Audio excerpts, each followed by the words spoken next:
السلام علیکم ورحمۃ اللہ وبرکاتہ۔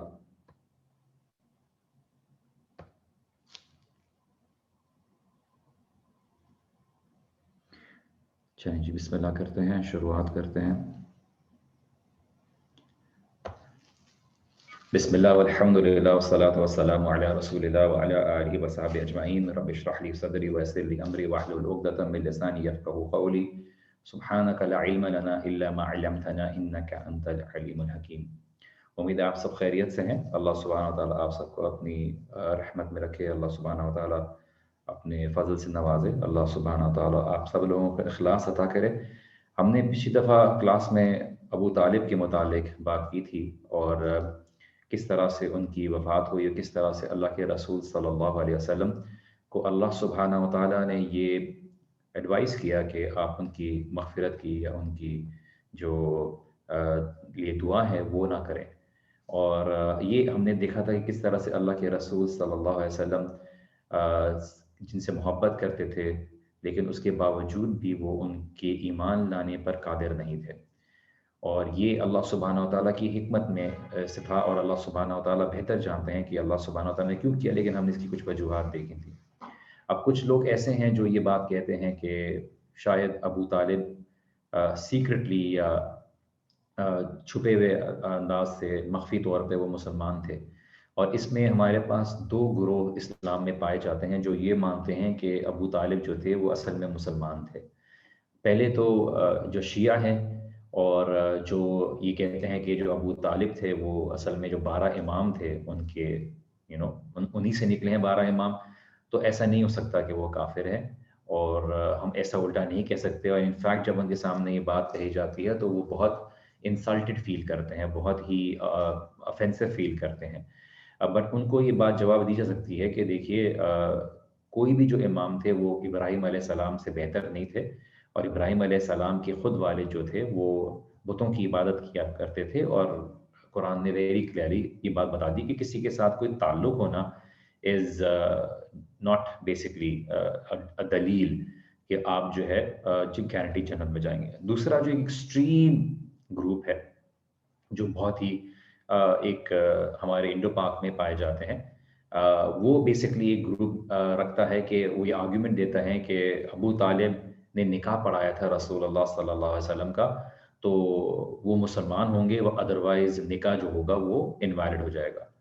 تو اس پہ یہ جواب دیا جاتا ہے کہ دیکھیے، نکاح ان دنوں میں کرایا گیا تھا، اور نکاح ضروری نہیں کہ وہ آج کے جو اسلامی طریقہ ہے اس پہ ہے، وہ جاہلیت کے دور میں کرایا تھا۔ اس زمانے میں کوئی بھی مسلمان ہونے کا کانسیپٹ نہیں تھا، اس زمانے میں کوئی ایسا اس طرح کی کنڈیشن نہیں تھی۔ تو the concept of marriage was basically public announcement of Reunion جو تھی، وہ چیز کے طور پہ لیا جاتا ہے، اور یہی چیز کو دلیل بنا کے انسان یہی نہیں کہہ سکتا، جبکہ ہمارے پاس قرآن کی 3 آیات ہیں، صحیح احادیث ہیں، ابن اسحاق، ابن ہشام، ان طرح کی جو کتابیں ہیں سیرت کی، ان کی اس میں جو ہے ہمیں ڈیٹیل ہے کہ وہ توحید کے اوپر نہیں مرے تھے، اور اس لیے ہماری پوزیشن بہت کلیئر ہے۔ اب ہم آتے ہیں دوسرا انسیڈنٹ جو اللہ کے رسول صلی اللہ علیہ وسلم کی زندگی میں پیش آیا، اور وہ تھا ختیجہ رضی اللہ عنہا کی وفات۔ اور ختیجہ رضی اللہ عنہا کی وفات جو تھی وہ ابو طالب کی وفات کے بعد ہوئی، اور وہ 10ویں رمضان کو، اور یہی نہیں کہ مطلب 10واں رمضان تھا، بلکہ 40 دن گزرے تھے ابھی صرف ابو طالب کی انتقال کو، اور ختیجہ رضی اللہ عنہا کی وفات ہو گئی۔ اور میں سب سے پہلے چیک کر لوں کہ آپ سب کو میری آواز آ رہی، پتہ چلا میں اکیلے بات کر رہا ہوں، اور پھر آپ لوگ بولیں کہ کوئی پوچھ رہا ہے کون سے 12 امام، شیعہ جن کو 12 امام کہتے ہیں اس سے متعلق ہے۔ اب وہ مت پوچھیے گا کون کون سے امام ہیں، کیونکہ پھر وہ لمبی چلی جائے گی اور آؤٹ آف ٹاپک چلا جائے گا۔ آئی ہوپ آپ کو میری آواز صحیح آ رہی ہو۔ میں آپ مجھے جسٹ کنفرمیشن دے دیں بیفور، بیکاز ایسا نہ ہو کہ بیچ میں مومنٹم تھوڑا ذرا ٹوٹ جاتا ہے۔ چیک کر کے مجھے بتائیے کہ آپ کو میری آواز بہتر آ رہی ہے۔ میں والیوم دیکھ لیتا ہوں۔ ٹھیک ہے، آواز کلیئر ہے، چلیں الحمدللہ۔ تھوڑا سا زوم کی سیٹنگز کو میں ذرا چینج کر، ٹھیک ہے۔ تو خدیجہ رضی اللہ عنہ کی جو وفات ہوئی وہ اللہ کے رسول صلی اللہ علیہ وسلم کے لیے ایک اور صدمہ تھا۔ رسول اللہ صلی اللہ علیہ وسلم نے جو ہے اس وقت تک نماز کا ایسا حکم نہیں آیا تھا، اور جنازہ جو تھا ان کے اوپر نہیں پڑا گیا خدیجہ رضی اللہ عنہ کے اوپر، لیکن رسول اللہ صلی اللہ علیہ وسلم نے خود رسپانسبلٹی لی، ان کو دفنایا، ان کی تدفین کے معاملات کیے اور ان کو خود قبر میں اتارا۔ اور صحابہ رضی اللہ عنہم اجمعین فرماتے ہیں کہ ہم نے خدیجہ رضی اللہ عنہ کی وفات کے بعد رسول اللہ صلی اللہ علیہ وسلم کو کافی مہینوں تک مسکراتے ہوئے نہیں دیکھا، کہ ہم نے اللہ کے رسول صلی اللہ علیہ وسلم کو کافی مہینوں تک مسکراتے ہوئے نہیں دیکھا۔ اور یہ جو دو اشخاص تھے، ابو طالب اور خدیجہ رضی اللہ عنہ، یہ بڑی اہمیت رکھتے تھے اللہ کے رسول صلی اللہ علیہ وسلم کی زندگی میں۔ ابو طالب نے ان کو حفاظت دی، ان کو ایکسٹرنلی اور ان کو لوگوں سے بچا کے رکھا۔ خدیجہ رضی اللہ عنہا نے ان کو انٹرنلی اندرونی حفاظت اور سپورٹ دی، جو گھر میں دی جاتی ہے۔ تو باہر ابو طالب حفاظت دے رہے تھے، اور خدیجہ رضی اللہ عنہا ان کو ایموشنل سپورٹ، ان کو جو ہے انٹرنل سپورٹ، جو ہاؤس ہولڈ سپورٹ ہے وہ دی جا رہی تھی۔ اور اسی لیے جب ان دونوں کی ڈیتھ ہوئی تو رسول اللہ صلی اللہ علیہ وسلم کو کافی غم کا سامنا کرنا پڑا، اور اسی لیے اس سال کو جو ہے ایئر آف سورو کہا جاتا ہے، غم والا سال کہا جاتا ہے، عام الحزن، جو آپ نے سیرت کی کتاب میں پڑھا ہے۔ اور ایسی بہت سی روایات ہیں جس سے پتہ چلتا ہے کہ رسول اللہ صلی اللہ علیہ وسلم خدیجہ رضی اللہ عنہا کو بہت پیار کرتے تھے، یہاں تک کہ جب ان کی بہن خالہ آتی تھیں رسول اللہ صلی اللہ علیہ وسلم سے، یا آئی تھیں رسول اللہ صلی اللہ علیہ وسلم سے ملاقات کرنے کے لیے مدینہ میں، تو رسول اللہ صلی اللہ علیہ وسلم اپنی جگہ سے کہتے ہیں نا کہ جلدی سے کھڑے ہو گئے تھے، اور آپ رسول اللہ صلی اللہ علیہ وسلم کی شکل پر وہ رونق دیکھ سکتے تھے، وہ کیونکہ ان کی بہن کی جو لک تھی وہ خدیجہ رضی اللہ عنہ سے سملر تھی، بہن تھی، تو ان کو جو ہے خدیجہ رضی اللہ عنہ کی یاد دلاتی تھی وہ چیز۔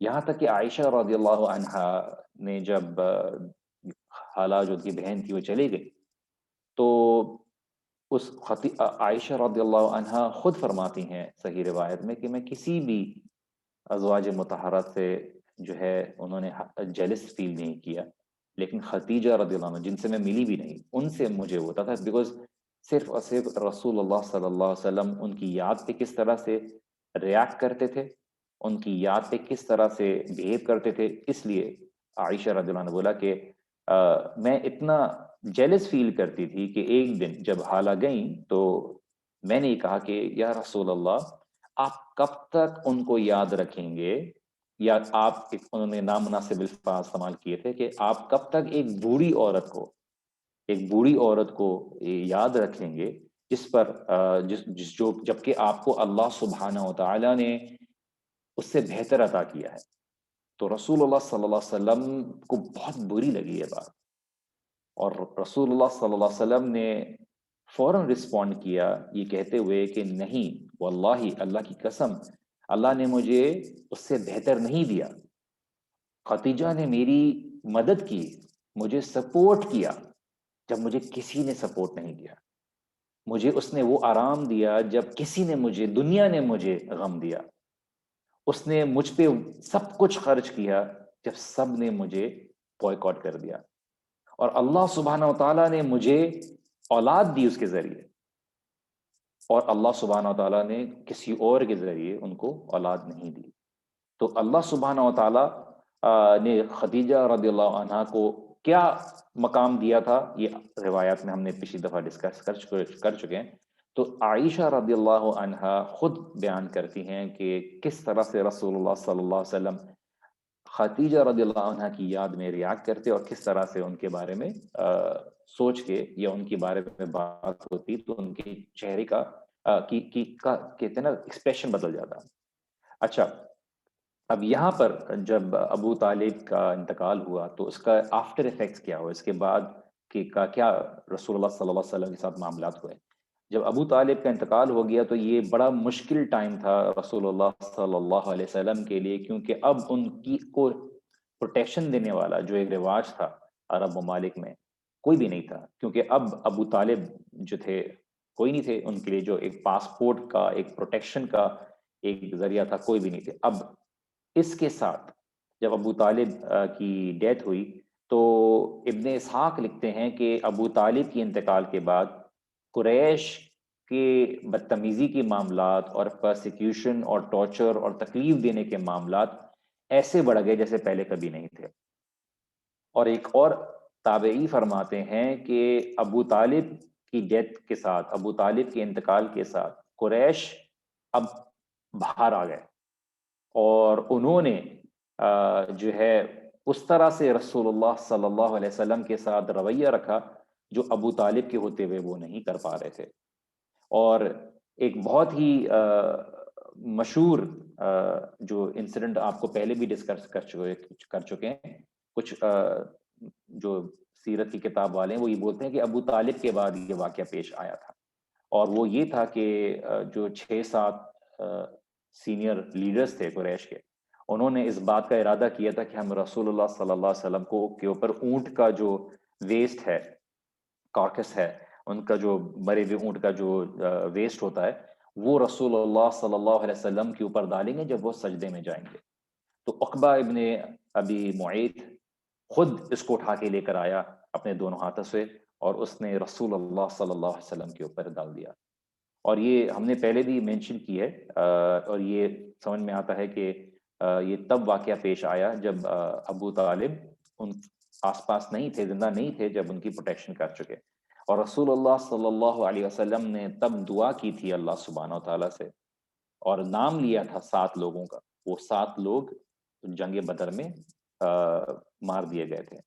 اب ابو طالب کی ڈیتھ کے بعد کون سردار بنا؟ ابو طالب کی ڈیتھ کے بعد ابو لہب کو انچارج بنایا گیا، اور وہ سب سے سینئر لیڈر تھے ہاشمی ٹرائب کے۔ اور جیسے ہی ابو طالب ابو لہب نے ذمہ داری سنبھالی، ایک دم سے ان کا ایک ایٹیٹیوڈ چینج ہو گیا۔ ایٹیٹیوڈ کیا چینج ہو گیا کہ اب رسول اللہ صلی اللہ علیہ وسلم کی طرف ایک سافٹ سپاٹ تھا، ایک نرمی کا معاملہ تھا۔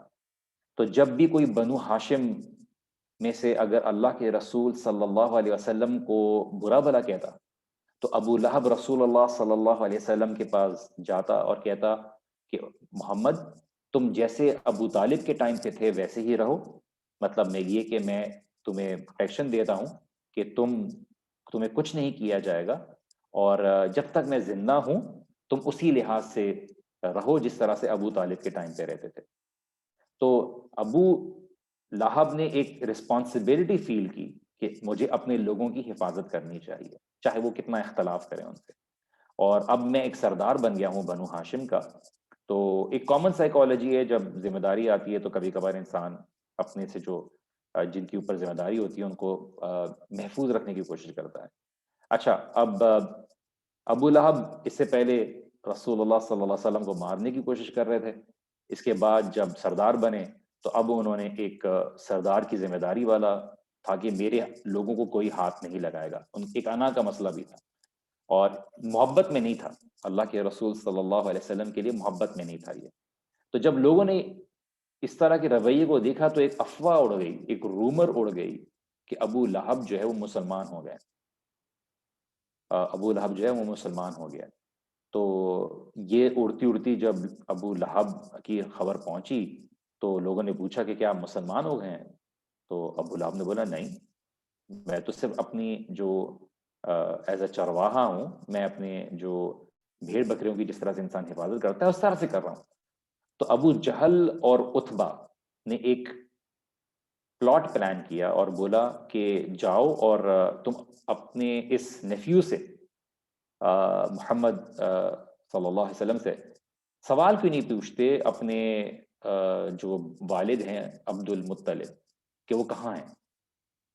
تو ابو لہب گیا اور اس نے، یہ ٹرکی کویشچن تھا، پوچھا اللہ کے رسول صلی اللہ علیہ وسلم سے کہ کہاں ہیں میرے والد عبد المطلب؟ تو رسول اللہ صلی اللہ علیہ وسلم نے بڑی سمجھداری سے جواب دیا وہ کیا جواب تھا کہ وہ اپنے لوگوں کے ساتھ ہیں، وہ اپنے لوگوں کے ساتھ ہیں۔ اس سے رسول اللہ صلی اللہ علیہ وسلم کی ذہانت، حکمت دعوت کے انداز میں، اور کس طرح سے الفاظ کا چناؤ کرنا ہے کہ وہ جھوٹ بھی نہ ہو اور حقیقت کے معاملے پر ہو۔ تو ابو لہب بڑا خوش گیا، ابو جہل کو بتایا تو ابو جہل نے بولا کیا کہا؟ اس نے بولا کہ جنا کہ کیا کہا؟ تو نے بولا کہ اس نے بولا کہ وہ اپنے لوگوں کے ساتھ ہیں۔ تو ابو جہل نے بولا ابے بیوقوف، تمہیں کیا لگتا ہے اس کے مطابق اس کے لوگ کدھر ہیں؟ دوسرے جہنم کی آگ میں۔ تو ابو لہب کو فائنلی سمجھ میں آیا اور وہ بہت ہی غصے میں آیا، اور اس نے رسول اللہ صلی اللہ علیہ وسلم کے اوپر سے اپنی جو پروٹیکشن تھی، جو حفاظت دینے کی ذمہ داری تھی، جو گارنٹی کی ہوئی تھی، وہ ہٹا لی۔ اور اس کے بعد اللہ کے رسول صلی اللہ علیہ وسلم کے اوپر کوئی بھی پروٹیکشن دینے والا نہیں تھا۔ اور یہاں پر اللہ کے رسول صلی اللہ علیہ وسلم نے ارادہ کیا کہ وہ طائف جائیں گے۔ اپنے لوگوں سے مراد مطلب اپنے پردادا، اپنے جو قبیلے کے لوگ ہیں، اپنے عقیدے کے جو لوگ ہیں، اپنے بلیف والے جو لوگ ہیں، ان کے متعلق، ٹھیک ہے۔ تو کوئی کہہ رہے ہیں ان کو آواز نہیں آ رہی، تو I'm not sure، یہ یوزول آئی تھنک میری طرف سے پرفیکٹلی فائن ہے۔ چلیے تو اس کے اوپر آگے کنٹینیو کرتے ہیں، ٹھیک ہے۔ سو اپنی اینڈ سے دیکھ لیجیے پلیز جن کو پرابلم آ رہی۔ اب آتے ہیں مسئلہ کہ رسول اللہ صلی اللہ علیہ وسلم نے کیوں ارادہ کیا اور کب ارادہ کیا کہ وہ طائف جائیں گے۔ اچھا، طائف جانے کے لیے کئی وجوہات تھیں۔ سب سے پہلی بات یہ کہ طائف جو ہے وہ قریبی شہر ہے مکہ کے، اور مکہ کی طرح ہی ہے۔ طائف اور مکہ کو ٹوین سٹیز کہا جاتا تھا۔ Now اب ان دونوں کے بیچ میں ایک محبت اور نفرت کی ایک ریلیشن شپ تھی، بیکاز دونوں میں ایک رائیولری بھی تھی، دشمنی بھی تھی، لیکن دونوں ایک دوسرے سے لڑنا بھی افورڈ نہیں کر سکتے تھے، کیونکہ دونوں کے بیچ میں کچھ پیس ٹریٹیز بھی تھیں، اگریمنٹ بھی تھے۔ اللہ سبحانہ و تعالیٰ طائف کے بارے میں قرآن میں فرماتے ہیں، اور الولید ابن المغیرہ نے جب کہا نا کہ ٹو میجر سٹیز، تو اللہ سبحانہ و تعالیٰ قرآن میں فرماتے ہیں وَقَالُوا لَوْلَا نُزِّلَ هَذَا الْقُرْآنُ عَلَى رَجُلٍ مِّنَ الْقَرْيَتَيْنِ عَظِيمٍ، کہ وہ کہتے ہیں کہ یہ جو قرآن ہے جو اوپر سے نازل ہوئی ہے، ان دونوں ٹوین سٹیز کے جو ٹو سٹیز ہیں مکہ اور طائف کے اوپر، اس سے ریفر کر کے جو بات کی، تو اللہ سبحانہ و تعالیٰ نے اس کو قرآن میں وہ کیا۔ تو ایک یہ تھے کہ خاصیت طائف کی یہ تھی۔ دوسری یہ، طائف اتنی قریب تھا، طائف کلوز تھا کہ مکہ والوں سے، کہ ان کا ایک انڈرسٹینڈنگ اور سوچنے کا انداز بھی تھوڑا سیم تھا۔ اور یہ فرسٹ ٹائم اللہ کے رسول صلی اللہ علیہ وسلم مکہ سے باہر دعوت کے لیے نکلے تھے۔ تو اگر ایز کمپیئرڈ اگر رسول اللہ کسی اور شہر میں جاتے جہاں پہ بالکل ہی الگ معاملہ تھا، کوئی لنک نہیں تھا، تو یہ چیز ذرا اور مشکل ہوتی۔ لیکن ایک اسٹرانگ ریلیشن شپ دونوں شہروں میں ہونے کی وجہ سے، یہاں تک کہ جو وہاں کے طائف کے سردار تھے، وہ رسول اللہ صلی اللہ علیہ وسلم کی دور کی جو کوئی آنٹ تھیں، رشتہ دار تھیں، ان کے ساتھ جو ہے ان کی کوئی رشتہ داری تھی۔ سو ایک خون کا تعلق بھی کہیں نہ کہیں سے نکلتا تھا، تو رسول اللہ صلی اللہ علیہ وسلم وہاں پہ گئے۔ اب رسول اللہ صلی اللہ علیہ وسلم نے ارادہ کیا کہ طائف کے لوگوں کو جا کے دعوت دی جائے گی، اور یہ شوال کے مہینے میں ریکارڈ آتا ہے، شوال کے مہینے میں انہوں نے دعوت کا سلسلہ کیا۔ اب یہ کچھ ہفتے ہوئے تھے ابو طالب اور ختیجہ کی وفات کو، ختیجہ رضی اللہ عنہا کی وفات کو، اور جیسے ہی ابو لہب نے اپنی حفاظت کی ذمہ داری اٹھا لی، تو رسول اللہ صلی اللہ علیہ وسلم نے ایک سیکرٹ اٹیمپٹ کی، خفیہ طور پر، زید بن حارثہ، جن کو ایک اڈاپٹڈ سن کے طور پہ انہوں نے لیا تھا، اور بہت کلوز تھے رسول اللہ صلی اللہ علیہ وسلم کے، اور پیدل سفر کیا طائف کی طرف، نہ گھوڑا لے کے گئے نہ اونٹ لے کے گئے، تاکہ کسی کو بھی شک نہ ہو۔ اور ہمارے دور میں کم از کم 1 اور آدھا گھنٹہ لگتا ہے،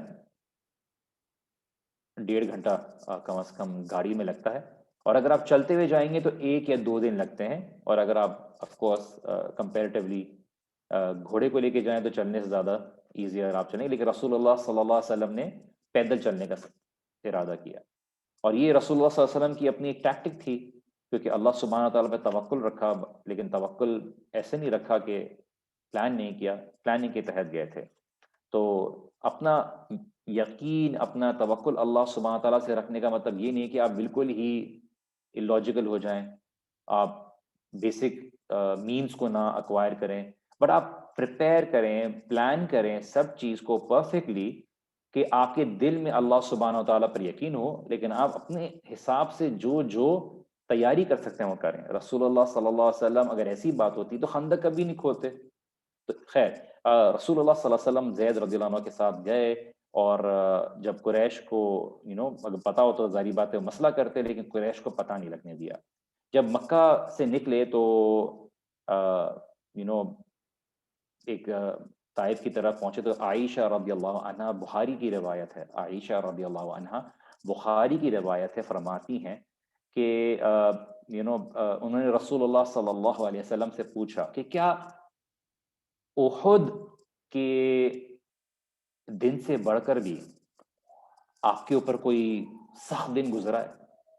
تو رسول اللہ صلی اللہ علیہ وسلم نے بتایا، ہاں، تمہارے لوگوں نے مجھے بہت تکلیف دی اور مجھے بہت ستایا، اور یہ وہ دن تھا جب انہوں نے مجھے بہت تنگ کیا، اور وہ دن تھا جو عقبہ والا دن تھا. عقبہ والا دن وہاں پہ تھا جس کو عقبہ کہا جاتا ہے، جو رسول اللہ صلی اللہ علیہ وسلم کے اوپر طائف کے لوگوں نے جب ان کے اوپر پتھراؤ کیا تھا. تو رسول اللہ صلی اللہ علیہ وسلم فرماتے ہیں کہ میں نے اپنے آپ کو پیش کیا جو لیڈر تھے طائف کے، اور انہوں نے میری اس دعوت کا جواب نہیں دیا جس طرح سے میں چاہتا تھا.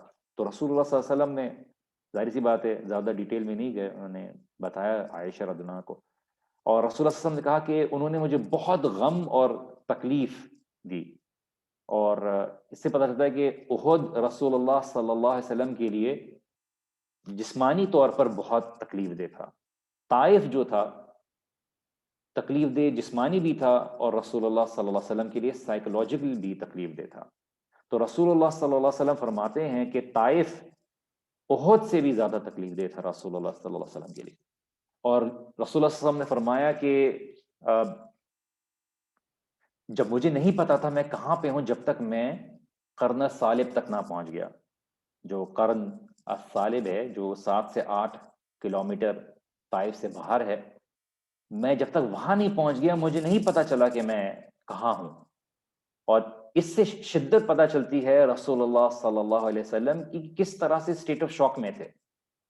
اور ایک جب انسان ٹراما کا شکار ہوتا ہے، ایک دم سے کسی لوگوں کے ریاکشن کا ہوتا ہے کبھی کبھار، تو اس کو نہیں پتا ہوتا کہ وہ کدھر ہے. تو رسول اللہ صلی اللہ علیہ وسلم فرماتے ہیں کہ جب تک میں قرن صالب تک نہیں پہنچ گیا، قرن وہ سین والا نہیں، صالب، تو جب تک میں وہاں تک نہیں پہنچ گیا مجھے نہیں پتا تھا کہ میں کدھر ہوں. اور رسول اللہ صلی اللہ علیہ وسلم نے یہ بات عائشہ رضی اللہ عنہ کو بتائی، اور کہ میرے لیے بڑا مشکل دن تھا، بڑا تکلیف دہ دن تھا. اچھا، اب یہ جو دعویٰ کا تھا، کیا معاملہ تھا طائف کا؟ ابن اسحاق اس میں ڈیٹیل بتاتے ہیں، اور وہ بتاتے ہیں کہ بہت ہی جانی اور اوتھینٹک سٹوری ہے کہ رسول اللہ صلی اللہ علیہ وسلم چلتے ہوئے گئے طائف کی طرف، اور انہوں نے وہاں کے لیڈر سے بات کی. وہاں کے لیڈرز کون تھے؟ 3 بھائی تھے، عبد یلیل، مسعود اور حبیب. عبد یلیل، مسعود اور حبیب، یہ تینوں بیٹے تھے عمر کے، اور ان کا جو والد تھا وہ سردار تھا طائف کا. ان تینوں بھائیوں نے آپس میں ایک معاہدہ کیا ہوا تھا کہ یہ آپس میں سرداری کے لیے لڑیں گے نہیں، اس لیے یہ تینوں مل کے جو طائف تھا اس کو چلا رہے تھے. اچھا، اب یہ سب ایک ساتھ تھے، اور یہ ایک ایسی قبیلے کے سردار تھے جس کا نام تھا ثقیف. ثقیف ثقیف ان کا مین ٹرائب تھا. جس طرح سے مکہ کا مین ٹرائب قریش ہے، اسی طرح سے طائف کا جو مین ٹرائب تھا وہ ثقیف تھا. اور ثقیف اور قریش بڑے آپس میں رائولز تھے. رسول اللہ صلی اللہ علیہ وسلم نے میٹنگ سیٹ اپ کی، ان تینوں بھائیوں کے پاس گئے، ان کو اسلام کی دعوت دی، ان کو اسلام کی طرف کنورٹ ہونے کے لیے کہا. ان تینوں نے اللہ کے رسول صلی اللہ علیہ وسلم کی دعوت کو جھٹلا دیا، اور نہ ہی کہ جھٹلایا بلکہ بڑا سارکاسٹک ایک انداز میں، طنزیہ انداز میں انہوں نے کہا. ایک نے کہا کہ اگر اللہ سبحانہ و تعالیٰ نے تم کو بھیجا ہے رسول بنا کے، تو میں خانہ کعبہ کے جو غلاف ہے اس کو غم کی وجہ سے پھاڑنا بہتر سمجھوں گا. دوسرے نے کہا کہ کیا اللہ سبحانہ و تعالیٰ کو تم سے بہتر کوئی نہیں ملا؟ تیسرے نے کہا کہ میں تم سے بات نہیں کرنا چاہتا. کیوں؟ کیونکہ اگر تم واقعی اللہ کے نبی ہو تو تم میرے لیے بہت ہی ایک پاکیزہ شخصیت ہو جس سے میں بات نہیں کر سکتا. لیکن اگر تم جھوٹے ہو تو تمہاری حیثیت میری نظر میں ایک زمین کے نیچے جو مٹی ہے اس سے بھی نہیں ہے.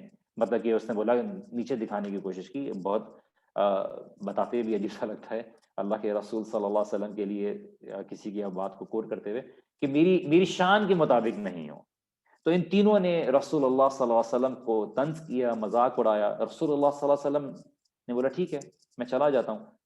جب رسول اللہ صلی اللہ علیہ وسلم نے بس جاتے ہوئے کہا کہ قریش کو نہیں پتہ لگنا چاہیے کہ میں یہاں پہ آیا ہوں، اور انہوں نے اگری کیا اور انہوں نے نہیں بتایا. لیکن جب رسول اللہ صلی اللہ علیہ وسلم گئے طائف میں، جیسے آتا ہے روایات میں کہ جب ایک دم سے چھوڑ کے نہیں چلے گئے بلکہ وہاں کے جو مقامی لوگ تھے ان کو دعوت دی، سرداروں کو بھی دعوت دی، مقامی لوگوں کو بھی دعوت دی. اور یہ ایک ذہانت، یہ وزڈم پتہ چلتی ہے، حکمت پتہ چلتی ہے اللہ کے رسول صلی اللہ علیہ وسلم کی کہ کس طرح سے سٹیٹس اور پاور والوں کو بھی دعوت دی لیکن جو عوام الناس تھے ان کو بھی اگنور نہیں کیا. دونوں کو دعوت دینے کی ضرورت ہے. اور دوسری چیز یہ کہ پوری سٹوری تو ہمارے پاس نہیں پہنچی ہے کیونکہ زید رضی اللہ عنہ تھے، وہ رسول اللہ صلی اللہ علیہ وسلم کے ساتھ تھے خالی، اور وہ بیٹل آف موٹا میں وہ شہادت ان کو مل گئی تھی. تو وہ زیادہ عرصے نہیں رہے اس کی پوری ڈیٹیل بتاتے ہوئے. اللہ کے رسول صلی اللہ علیہ وسلم سے جتنا پتہ ہے اس تک ہم نے بتایا.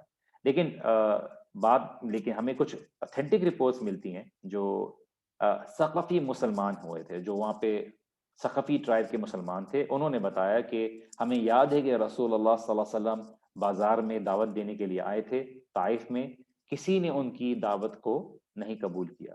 اور یہاں پہ ایک ایسا وقت آیا کہ کچھ لوگ تھے جو اسلام قبول کرنے والے تھے، اور یہاں پر جو ان کے لیڈر تھے ان لوگوں کو خدشہ لگا تو انہوں نے حکم دیا اپنے لوگوں کو، جاؤ رسول اللہ صلی اللہ علیہ وسلم کو پتھر اور دھکے مار کر طائف سے باہر نکالو. تو رسول اللہ صلی اللہ علیہ وسلم کے پیچھے یہ موب پڑ گئے، انہوں نے پتھر پھینکنا شروع کیے. زید بن حارثہ ان کو بچانے کے لیے، جس طرح سے کہتے ہیں نا کہ اب ایک گول کیپر ہوتا ہے، جب گول کے لیے فٹ بال ماری جاتی ہے تو اپنے آپ کو سامنے لا کے روکتے ہیں، تو وہ رسول اللہ صلی اللہ علیہ وسلم کو بچانے کی کوشش کرے. وہ جو پورا کیا کہتے ہیں موب تھا، گروہ تھا، اس نے پتھر پھینکنا شروع کیے، مذاق اڑانا شروع کیا. اور یہاں تک کہ رسول اللہ صلی اللہ علیہ وسلم اس شہر تک پہنچ گئے جس کا نام تھا کرنل منازل یا کرنل سالم. کرنل منازل یا کرنل سالم. تو رسول اللہ صلی اللہ علیہ وسلم نے بولا کہ جب تک میں وہاں تک پہنچا نہیں مجھے نہیں پتا چلا کہ یہ کیا ہوا. اللہ کے رسول صلی اللہ علیہ وسلم کا خون اتنا بہا تھا کہ جوتے روایت میں آتا ہے کہ بھر گئے تھے. اب اس ریجیکشن کے بعد کرنل منازل کے پاس ایک بہت ہی مشہور واقعہ پیش آیا. وہ مشہور واقعہ کیا تھا کہ رسول اللہ صلی اللہ علیہ وسلم نے کچھ سایہ دیکھا ایک درخت کے نیچے اور وہاں پر دیوار کے ساتھ بیٹھ گئے. رسول اللہ صلی اللہ علیہ وسلم کو نہیں پتا تھا کہ یہ جو باغ ہے یہ عتبہ اور شیبہ ابن ربیعہ کے، جو ان کے دور کے کزن تھے، اور رسول اللہ صلی اللہ علیہ وسلم کے والد کی طرف سے یہ ان کا ہے. اور طائف ایک بہت ہی بیوٹیفل جگہ ہے، گارڈنز بھی ہیں وہاں پہ، اچھا کلائمیٹ بھی ہے. تو گرینری یا فروٹس اگانے کے لیے ایک اچھی جگہ ہے. تو اس لیے آج بھی طائف ایک بالکل ایسی جگہ ہے جہاں پہ پانی بھی ہے، تو فروٹس بھی ہیں، سبزیاں بھی اگتی ہیں. اور یہ مکہ والوں میں یا یثرب والوں کے لیے بڑی عجیب سی بات تھی، کیونکہ ان کے پاس ظاہری بات ہے پانی کی قلت کا زیادہ معاملہ تھا. سو رسول اللہ صلی اللہ علیہ وسلم بیٹھ گئے اور انہوں نے ایک بہت ہی مشہور دعا ہے وہ پڑھی. وہ دعا میں آپ کے ساتھ انشاءاللہ تعالی شیئر کرنا چاہتا ہوں. اور یہ سیرت کی کتاب ابن اسحاق نے اس کو مینشن کیا ہے، اور ایک اسکالر جو کہتے ہیں کہ یہ دعا کی بخاری یا مسلم کی روایت میں نہیں ہے، چونکہ اس کی سند کچھ مسنگ ہے، لیکن پھر بھی دعا کے الفاظ میں کوئی ایسا وہ نہیں ہے. اور بولتے ہیں کہ ان کا غالب گمان یہ ہے کہ یہ دعا کے الفاظ دیکھ کے لگتا ہے کہ یہ اللہ کے رسول صلی اللہ علیہ وسلم کے علاوہ یا کسی نبی کے علاوہ کسی اور کے الفاظ نہیں ہو سکتے. تو وہ دعا کیا ہے؟ وہ دعا یہ ہے کہ اللہم الیک اشکو ضعف قوتی، کہ اللہم انی اشکو ضعف قوتی، کہ یا اللہ تجھ ہی سے میں اپنی کمزوری اور اپنی جو طاقت کی کمزوری ہے اس کی شکایت کرتا ہوں. وقلت حیلتی، اور میری مجبوری، میری ہیلپلیسنس لوگوں کے سامنے، وہ حوانی علی الناس، اور لوگوں کے سامنے میری کمزوری اور جو میرا کمتر ہونا ہے میں اس کی شکایت تجھ سے کرتا ہوں. یا ارحم الراحمین انت رب المستعدفین و انت ربی، یا اللہ تو کمزوروں کا رب ہے، تو ضعیف جو لوگ ہیں طاقت میں جو کسی بھی حصہ ان کا رب ہے، اور یا اللہ وہ انت ربی، یا اللہ تو میرا بھی رب ہے. الی من تکلنی، یا اللہ تو مجھے کس کے حوالے چھوڑ رہا ہے. الی بعید یتجحمنی، یا اللہ تو ایسے انجان لوگوں کے پاس جو مجھے بالکل سختی سے میرے ساتھ رویہ رکھیں. ام الی عدو ملکتہ امری، یا تو مجھے ایسے جو قریبی رشتہ دار ہیں جو مجھے ابو لہب کی مثال دیتے کہ جو مجھ کے اوپر حاوی ہو جائیں. ان لم یکن بک علی غضب، اگر یا اللہ تو مجھ سے ناراض نہیں ہے، تو مجھ پہ غصہ نہیں کرنا، اگر تو مجھ پہ ناراض نہیں ہے تو فلا ابا علی، یا اللہ تو پھر مجھے اس بات کی پرواہ نہیں کہ اگر اللہ تو مجھ سے ناراض نہیں ہے اور یہ میری غلطی یا کمی بیشی کا نتیجہ نہیں ہے جس کی مجھے سزا ملے، تو یا اللہ پھر مجھے کسی بات کی کوئی پرواہ نہیں ہے. وَلَكِنْ آفِيَتَكِ يَا أَوْسَعُ لِي، یا اللہ لیکن تیری حفاظت، تیری طرف سے جو مدد ہے، تیری طرف سے جو آسانی ہے، ٹھیک ہے، یہ سب میرے لیے بہت آسانی کا ذریعہ ہے. اعوذ بنور وجهك الذي اشرقت له ظلمات وصلح عليه امر الدنيا والآخرة. کہ اللہ سبحانہ تعالیٰ سے کہتے ہیں یا اللہ میں تیری پناہ طلب کرتا ہوں، تیرے چہرے کی پناہ جو روشنی کا سورس ہے اور اندھیروں کو دور کرنے کا سورس ہے، اور جس کے ذریعے دنیا کو ہدایت ملتی ہے. اور یا اللہ ان تنزل بی غضبک، کہ یا اللہ تیرا میں تجھ سے پناہ میں آتا ہوں کہ تیرے چہرے تیرے جو اس کی جو نور ہے اس کی پناہ طلب کرتا ہوں کہ یا اللہ تیرا غصہ میرے اوپر آئے. اور او یحل علی سخطک، یا اللہ اور میں اس بات کی پناہ طلب کرتا ہوں کہ تیری سختی میرے پر آئے، اور یا اللہ تیری جو اعتراض ہے وہ میرے پر آئے. ٹھیک ہے. لکل اتب حتی ترضی، یا اللہ تو مجھ سے راضی ہو جا، ٹھیک ہے، جہاں تک کہ تجھے مجھ سے کوئی اعتراض نہ رہے. اور پھر ولا حول ولا قوت الا بک، کوئی بھی طاقت نہیں ہے، کوئی بھی تبدیلی کی قوت نہیں ہے الا تیرے سوا، الا تیرے ذریعے سے جو آتا ہے. تو یہ اللہ کے رسول صلی اللہ علیہ وسلم کی دعا ہے. اس دعا سے ہمیں کچھ سبق ملتا ہے، اور اس دعا سے ہمیں کیا سبق ملتا ہے رسول اللہ صلی اللہ علیہ وسلم کی، کہ اس سے کئی ہمیں لیسنز ملتے ہیں، اور میں انشاءاللہ تعالیٰ کوشش کرتا ہوں آپ کو بتانے کی. کہ سب سے پہلے کہ اللہ کے رسول صلی اللہ علیہ وسلم نے اشکو کی بات کی، اللہ میں تجھ سے شکایت کرتا ہوں. تو اس سے پتہ چلتا ہے کہ اللہ سبحانہ و تعالیٰ سے شکایت کرنے میں کوئی حرج نہیں ہے. ہمارے توحید میں دعا کا ایک ایلیمنٹ ہے، ہم کرتے ہیں، لیکن شکایت کیسی ہوگی یہ دیکھنا چاہیے. اس کا بھی میں آپ کو سمجھاتا ہوں. یعقوب علیہ السلام نے بھی کمپلین کی تھی اللہ سبحانہ تعالیٰ سے. کمپلین دو طرح کی ہوتی ہیں، ایک ہے جو کفر کی طرف لے جاتی ہے، اور ایک ہے جو توحید کا حصہ ہے. پہلی والی وہ ہے جو اللہ سبحانہ و تعالیٰ کی تقدیر کو انکار کرتا ہے کہ یا اللہ تو یہ کیوں کر رہا ہے، تو میرے ساتھ کیوں کر رہا ہے، اور میں تو ڈیزرو نہیں کرتا. جیسے کچھ لوگ کے بارے میں اللہ تعالیٰ نے فرمایا کہ کچھ لوگ اللہ سبحانہ تعالیٰ کی عبادت کرتے ہیں.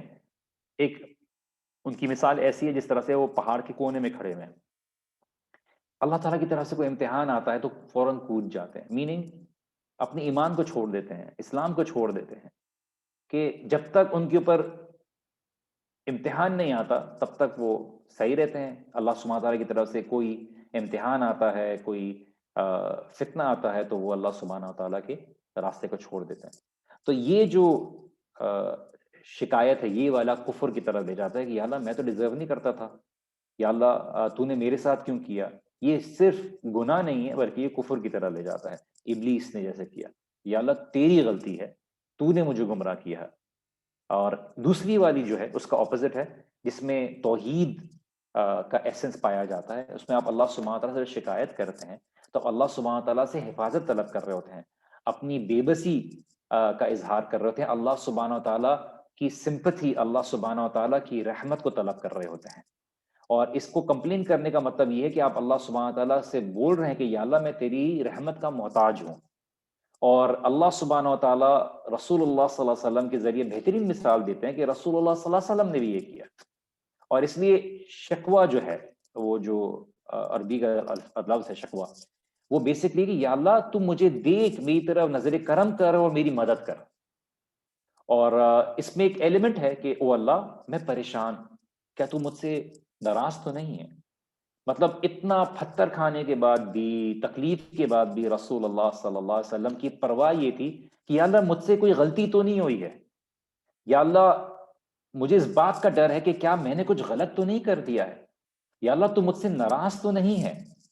تو ایسا کیا ہے، اگر یہ سب تو مجھ سے ناراض نہیں ہے تو پھر مجھے کسی چیز کی پرواہ نہیں، لیکن اگر تم مجھ سے ناراض ہے تو پھر مجھے یہ بات کا میں محتاج ہوں کہ یا اللہ تم مجھے معاف کر دے اور تم مجھے اپنی رحمت جوارے میں لے لے.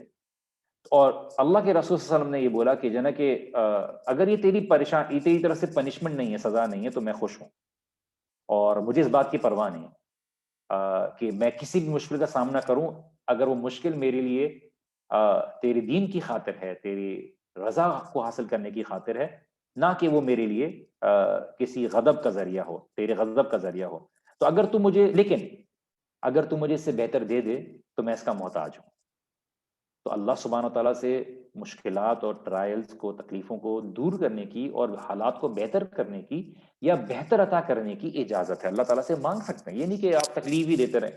اللہ تعالیٰ سے کبھی بھی تکلیف کی دعا نہیں کرنی چاہیے، بلکہ یہ کہ اللہ تعالیٰ اگر امتحان میں ڈال دے تو اللہ تعالیٰ سے دعا کرتے رہنا چاہیے. ہم اللہ سبحانہ تعالیٰ کی تقدیر کو چیلنج نہیں کرتے، لیکن ہم اللہ سبحانہ تعالیٰ سے بہتر کی طلب ضرور کرتے ہیں کہ اللہ تعالیٰ تو بہتر عطا کرنے والا ہے. تو رسول اللہ صلی اللہ علیہ وسلم نے کہا کہ یا اللہ لا حول ولا قوت الا باللہ، یا اللہ کوئی بھی چیلنج نہیں کر سکتا، کوئی بھی تیری تقدیر کو چیلنج نہیں کر سکتا، اور یا اللہ کوئی بھی پاور نہیں ہے، یا اللہ کوئی بھی تبدیلی یا چینج کی طاقت نہیں ہے سوائے تیرے اور تیرے تھرو. تو یہ حدیث میں آتا ہے کہ کلمہ ہے لا حول ولا قوت الا باللہ، یہ جنت کے خزانوں میں سے خزانہ ہے. اور یہ ایک پرفیکٹ کنکلوژن ہے آپ کی دعا کا کہ یا اللہ صرف تو ہی میری حالت کو بدل سکتا ہے، یا اللہ صرف تیرے پاس طاقت ہے میری حالات کو بدلنے کی. تو اسی لیے یہ دعا جو ہے ایک جنرلی بھی ایک دعا جو ہے وہ ایک مومن کے لیے اس کا ہتھیار ہے. اور اس سٹیٹ میں بھی اللہ کے رسول صلی اللہ علیہ وسلم اللہ سبحانہ تعالیٰ سے دعا کر رہے ہیں اور کوئی بھی نہیں دیکھ رہا، ظاہری بات ہے سوائے زید رضی اللہ عنہ کے، اور زید رضی اللہ عنہ خود زخمی حالت میں تھے. تو وہ جو ہے ابھی طائف کی طرف آئے اور طائف نے کمپلیٹلی ان کو ریجیکٹ کر دیا، نہ ان کے پاس پیسہ تھا، نہ ان کے پاس کھانا تھا، نہ شیلٹر تھا. اور رسول اللہ صلی اللہ علیہ وسلم یہ دعا کرتے ہیں اور بول رہے ہیں ایز لانگ ایز میرے پاس یہ دعا کی طاقت ہے، میری تمام پریشانیوں کو دور ہونے کی پاسبلٹیز ہیں. یہ دعا آپ کے لیے نجات کا ذریعہ ہے، اور دعا یہ وہ چیز ہے جو جیسے روایت میں آتا ہے کہ قدر کو بدل سکتی ہے. اب قدر کون سی لیول کی ہے، کیا ہے، کس کو بدلتی ہے، یہ چیزیں تقدیر کے ٹاپک ہیں. آخری میں ہم آتے ہیں جو رسول اللہ صلی اللہ علیہ وسلم کی عداس سے ملاقات ہوئی. عداس سے ملاقات ہوئی. عداس سے ملاقات کیا تھی کہ رسول اللہ صلی اللہ علیہ وسلم نے جب یہ درخت کے نیچے دعا کی تو رسول اللہ صلی اللہ علیہ وسلم کو یہ بات نہیں پتا تھی کہ عتبہ اور شیبہ ابن ربیعہ جو ان کے دور کے انکل ہیں ان کا یہ باغ ہے. تو دونوں نے یہ چیزیں دیکھی دور سے، اور رسول اللہ صلی اللہ علیہ وسلم کو خطرہ ہوتے ہوئے دیکھا، ان کو افسوس ہوا، اور ان دونوں نے ایک حمیت الجاہلیہ کہ کہتے ہیں نا ترس آیا ان کو جو دور جہالیت میں موجود تھا کہ انہوں نے کس طرح سے ہمارے اپنے لوگوں میں سے ان کے ساتھ یہ اس طرح کا رویہ رکھ سکتے ہیں. تو انہوں نے ڈیسائیڈ کیا کہ رسول اللہ صلی اللہ علیہ وسلم کو کچھ جو پھل ہیں وہ تحائف کے طور پہ دیں تاکہ وہ اس سے فائدہ اٹھائیں. تو انہوں نے اپنے جو غلام ہیں عداس، یہ عراقی کرسچن تھے، عیسائی مذہب کے تھے، ان کو ایک بول ہوتا ہے نا برتن میں گریپس انگور بھیجے، اور بہت اچھے گریپس تھے، اور اللہ سبحانہ تعالیٰ سے یہاں دعا کی اور اللہ سبحانہ تعالیٰ نے دیکھی یہاں پہ کھانے کے لیے انتظام کر دیا، ایک فریش لش جوسی فروٹس جو ہوتے ہیں اللہ سبحانہ تعالیٰ کی طرف سے گفٹ تھا رائٹ دین اینڈ دیر جہاں دعا کی کہ تو جیسے ہی انہوں نے ایکسیپٹ کیا گفٹ کو عداس سے تو رسول اللہ صلی اللہ علیہ وسلم نے کہا بسم اللہ، اللہ کے نام کے ساتھ، اور انہوں نے کھانا شروع کر دیا. عداس کو بڑا ہی حیرت ہوئی. عداس نے بولا کہ یہ کیا الفاظ ہیں، یہ تو میں نے کسی عام عرب سے نہیں سنا. تو رسول اللہ صلی اللہ علیہ وسلم نے فرمایا کہ یہ میرے رب نے مجھے سکھایا ہے. اور تم کہاں سے ہو عداس؟ اب رسول اللہ صلی اللہ علیہ وسلم نے سوال پوچھا. عداس نے بولا کہ میں تو نینوا سے ہوں. نینوا. تو رسول اللہ صلی اللہ علیہ وسلم نے مسکرایا، انہوں نے بولا کہ اچھا جو یونس ابن متا جو ہیں، یونس علیہ السلام، ان کے شہر سے ہو. اچھا ابھی بھی یہ عراق کا ایک شہر ہے نینوا، اگر آپ سرچ کریں گے تو آپ کو ڈیٹیل ملے گی. تو عداس حیران ہوا، ہی واز شاکڈ کہ آپ کو یونس علیہ السلام کے بارے میں کیسے پتا؟ کوئی بھی اس زمین کے اندر کبھی انہوں نے ان کا نام بھی نہیں سنا ہے. رسول اللہ صلی اللہ علیہ وسلم نے فرمایا کہ میں کس طرح سے جانتا ہوں یونس کو؟ یونس میرا بھائی ہے اور میں اس کا بھائی ہوں، ہم دونوں نبی ہیں اللہ سبحانہ تعالیٰ کے. اور یہ رسول اللہ صلی اللہ علیہ وسلم کا میریکل تھا کہ کسی کو بھی نہیں پتا تھا رسول اللہ صلی اللہ علیہ وسلم کو انبیاء کے بارے میں پتا تھا. تو یہ چیز دعوت دینے کے لیے بڑی ہیلپ فل ہوتی ہے. تو جب اہل کتاب کو دعوت دے تو جو انبیاء ہیں ان کی ڈیٹیل ان کی کتابوں میں جو مینشن ہے اس کو پتہ ہونی چاہیے. تو عرب کا یونس علیہ السلام سے کوئی لینا دینا نہیں تھا. اب عداس جو تھے وہ پریکٹسنگ کرسچن تھے، ہزاروں میلوں سے جو ہے آئے تھے اور اس طرح سے تھا. اب یہاں پہ وہ ایک ایسے شخص سے مل رہے ہیں جو نینوا کے بارے میں بھی جانتے ہیں، یونس علیہ السلام کے بارے میں بھی جانتے ہیں. تو عداس نے فوراً ہی جب سنا تو رسول اللہ صلی اللہ علیہ وسلم کے پیروں کو اور جنہیں پیار کرنا شروع کر دیا. اور جیسے جو عیسائی کرتے تھے اپنے ایلڈرز اور اپنے جو پادری ہیں یا پوپس ہیں ان کے ساتھ جو کرتے ہیں، اور انہوں نے جو ہے وہیں پہ اسلام قبول کر لیا رسول اللہ صلی اللہ علیہ وسلم پہ. اب جو دونوں باغ کے مالک تھے، جو ماسٹرز تھے، وہ حیرت میں دیکھ رہے ہیں کہ یہ تو فروٹ دینے کے لیے گیا تھا، یہ واپس کیا ہو گیا؟ تو جو واپس آیا تو انہوں نے بولا کہ تمہیں کیا ہو گیا؟ تو تم اس کے ہاتھوں کو اور پاؤں کو پیار کر رہے تھے. عداس نے بولا کہ او مائی ماسٹرز، میرے جو مالکین ہیں، کوئی بھی اس زمین کے اوپر اس شخص سے بہتر نہیں ہے. یہ اللہ کے نبی ہیں، اللہ کے رسول ہیں، اور انہوں نے مجھے وہ باتیں بتائی ہیں جو کسی نبی کے علاوہ نہیں جان سکتا. تو عتبہ اور شیبہ نے بولا کہ عداس تمہیں تم پر جادو کر دیا ہے، تمہارا دین جو ہے وہ اس سے بہتر ہے، جو یہ جس سے بلا رہا ہے یہ اس سے بہتر ہے. اور یہ اس کے بعد جو انہوں نے فورس کیا عداس کو کہ وہ رسول اللہ صلی اللہ علیہ وسلم، بعد میں فورس کیا تھا عداس کو کہ رسول اللہ صلی اللہ علیہ وسلم سے جنگ بدر میں لڑیں، لیکن عداس نے منع کر دیا تھا اپنے ماسٹرز کو، اور اپنے جو مالک تھے ان سے وہ کر دیا تھا. اور یہ بڑی ہی عجیب بات تھی عرب کے لیے. عداس نے بولا تھا کہ اللہ کی قسم اگر جو پہاڑ ہیں وہ بھی ان کو رسول اللہ صلی اللہ علیہ وسلم کو نقصان نہیں پہنچا سکتے. اور پھر جو ان کے مالک تھے عداس کے رضی اللہ عنہم، یہ جو تھے کیا کہتے ہیں، ان کے جو مالکان تھے، جو شیبہ اور عتبہ تھے، یہ آج جیسے آپ جانتے ہیں کہ بیٹل آف بدر میں جب شروع میں بلایا تھا چیلنج کرنے کے لیے حمزہ رضی اللہ عنہ، علی رضی اللہ عنہ، اور جو ہے کیا کہتے ہیں انہوں نے چیلنج کیا تھا، تو ان کو قتل کر دیا گیا تھا، وہیں پہ یہ لوگ مر گئے تھے. پھر اس کے بعد ملک الجبال کا قصہ تھا. ملک الجبال کا کیا قصہ تھا کہ بخاری میں روایت آتی ہے، اور یہاں پہ ہم انشاءاللہ تعالی ختم کر دیں گے، پھر آپ کے کوئی سوالات ہوں گے تو انشاءاللہ تعالی اس کو کر لیں گے، کہ رسول اللہ صلی اللہ علیہ وسلم نے کہا کہ جب میں قرن المنازل تک پہنچا تو میں نے دیکھا تو مجھے ایک بادل نظر آیا مجھے شیلٹر دیتا ہوا، اور اس بادل کو میں نے دیکھا تو اس میں جبرائیل علیہ السلام تھے، اور انہوں نے مجھ سے کہا کہ او محمد صلی اللہ علیہ وسلم، آپ کے رب نے سنا ہے اور دیکھا ہے جو لوگوں نے آپ کے ساتھ کیا اور جس طرح سے آپ کو ریجیکٹ کیا، اور میں اپنے ساتھ ایک فرشتہ لے کر آیا ہوں جو پہاڑوں کا فرشتہ ہے، اور یہ آپ کے ڈسپوزل پہ ہے، اور آپ جو اس کو حکم دیں یہ وہ کرے گا. تو رسول اللہ صلی اللہ علیہ وسلم فرماتے ہیں کہ میں نے دوسری آواز جو سنی وہ اس فرشتے کی سنی جو پہاڑ کا فرشتہ تھا. اس سے بولا کہ آپ جو بولیں، اگر آپ چاہیں گے کہ ان دونوں پہاڑوں کے بیچ میں ان کو دفنا دوں، ان کو دبا دوں، تو یہ ہو جائے گا. لیکن رسول اللہ صلی اللہ علیہ وسلم نے فرمایا کہ نہیں، بلکہ مجھے امید ہے اللہ سبحانہ و تعالیٰ سے کہ ان کی آنے والی نسلیں اللہ سبحانہ و تعالیٰ کی توحید پر ہوں گی اور اللہ تعالیٰ کی شرک سے دور رہیں گی، اور یہی رسول اللہ صلی اللہ علیہ وسلم کا آج جو امید ہے، جو دیکھنے کا کہ دیکھیے ان کی آنے والی نسلیں توحید پر ہوں گی، اور آج ہمیں وہ شہر مسلمانوں سے بھرا ہوا ملتا ہے، اور یہ رسول اللہ صلی اللہ علیہ وسلم کی دعوت کا انداز تھا. تو یہاں پہ ہم انشاءاللہ تعالی روک دیتے ہیں. اگر آپ کے کوئی سوالات ہیں تو میں دیکھتا ہوں. اپنے لوگوں کے ساتھ سے مراد دے دیا ہے ثعلب نوٹ ثعلب. دعا کسی نے پوسٹ کر دی ہے. چلیں جزاک اللہ خیر. کوئی سوالات تو نہیں ہیں، تو اگر کوئی سوالات ہیں تو آپ لوگ پوچھ سکتے ہیں. کچھ لوگ ہاتھ اٹھا رہے ہیں تو سوال پوچھ سکتے ہیں. بیکاز اگر سواری لے کے نکلتے تو کسی نے پوچھا ہے کہ سواری کیوں نہیں لی رسول اللہ صلی اللہ علیہ وسلم نے. سواری لے کے اگر مکہ سے نکلتے تو قریش والوں کو پتہ چل جاتا، وہ ویسے ہی دشمنی میں تھے. اب وہ ان کو پتہ چلے گا کہ اب یہ دعوت کا جو کام ہے یہ اب یہ شہر سے باہر لے کے جا رہے ہیں، اتنا کانفیڈنس بڑھ گیا تو وہ کچھ بھی رسول اللہ صلی اللہ علیہ وسلم کو اکیلی حالت میں دیکھ کر نقصان پہنچانے کی کوشش کر سکتے. یہ دونوں ٹوین سٹیز کے تعلق تھے، ان قریب قریب شہر تھے.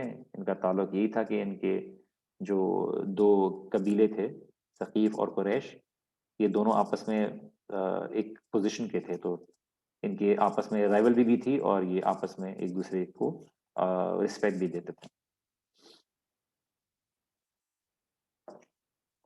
اگر اور کوئی آپ کا سوال ہے.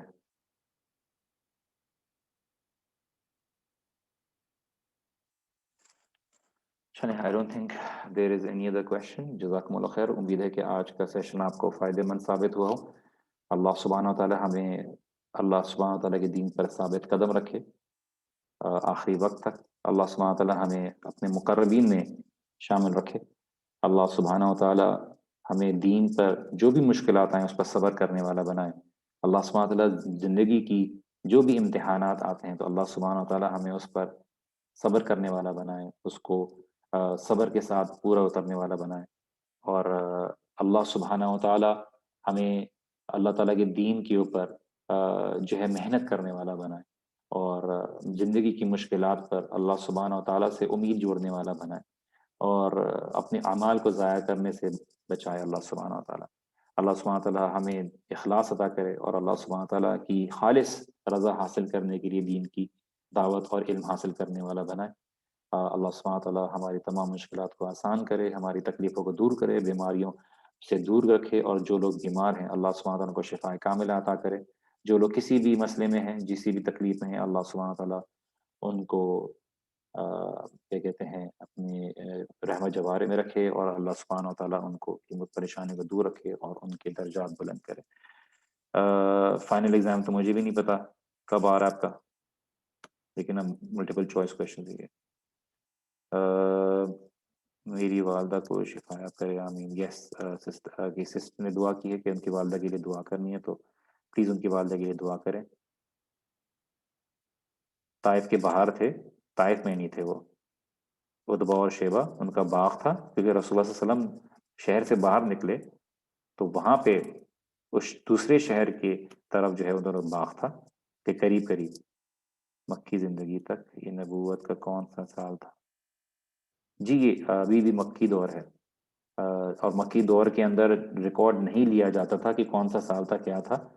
تو ایونٹ جو ریکارڈ ہوتے ہیں وہ ہجرت کے ٹائم سے ہوتے ہیں، تو وہاں سے ڈیٹس ہوئی ہیں جب نبی صلی اللہ علیہ وسلم نے مدینہ میں ہجرت کی ہے. اس سے پہلے چیزوں کے معاملے میں بہت انشورٹی ہے، کیونکہ ایونٹ کے حساب سے آگے پیچھے کرتے ہیں. Any other question? اگر مجھے کوئی کہہ رہی ہیں سسٹر انمیوٹ کر دیں. کون سی سسٹر ہیں؟ میں دیکھ لیتا ہوں کہ آپ کو انمیوٹ کرنا ہے. جی ہاں مختار. سوری، ہاں سوری، آپ کو کوئی سوال پوچھنا ہے تو جی اگر آپ اپنے آپ کو انمیوٹ کر سکتی ہیں تو. السلام علیکم سر. سر یہ پوچھنا وعلیکم تھا کہ السلام. اس سال کا کورس اب کتنا ہے؟ مطلب ہم تو ایک مہینہ ہی رہ گیا ہے ایگزام میں، تو مکی زندگی تک کور کریں گے آپ؟ وہی ایگزام میں آئے گا یا اس کے آگے بھی آئے گا؟ جتنا میں پڑھا رہا ہوں وہیں آئے گا، اس سے زیادہ تو نہیں آئے گا، اور جہاں تک میں کور کر پاؤں گا وہاں تک میں کور کروں گا.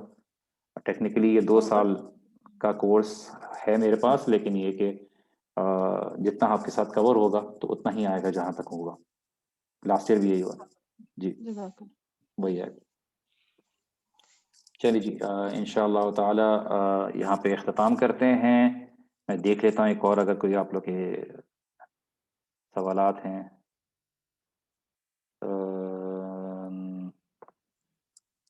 1 مارچ سے. اچھا ہے، جزاک اللہ خیر. دعا